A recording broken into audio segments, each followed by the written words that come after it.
Quest presents an unabridged recording of The Girl Who Couldn't Leave by Catherine Miller, narrated by Lara King. Chapter 1. 14 Wellington Drive. There was no doorbell on Fiona Dexter's front door. She wasn't a fan of them. She'd removed it as soon as she'd moved into 14 Wellington Drive, realising that once she was in, she never planned on heading out again. This was her sanctuary. This was her happy space. This was the only place in which she felt truly safe.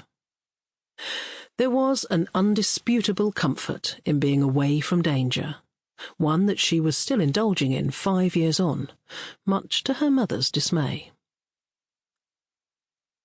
The good thing about never leaving one place was that Fiona knew its dimensions implicitly. She knew the timetable of everything around her, when each neighbour left for work, what hobbies they pursued at the weekend, at what time each of them would put their bins out ready to be taken early the following day. This kind of thing was important if she didn't want to bump into any of them when tending to the small courtyard garden at the front of her mid-terrace. Inevitably, they couldn't be avoided completely, but she did her best. The removal of the doorbell made unsolicited knocks on the door all the more distressing. That and the square laminated notice in the window were normally enough to ward off cold callers, but not today. Knock, knock, knock, for the second time. It was hard to work out who it could be.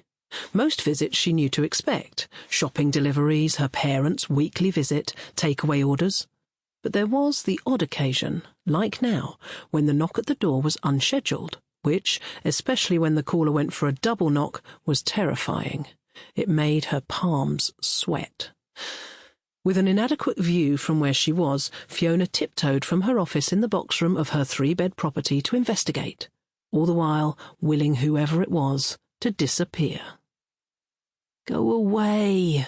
She squeezed her forehead muscles enough to shift the perfectly straight fringe of her perfectly straight bob cut, as if that would help create telepathic skills that the caller would listen to.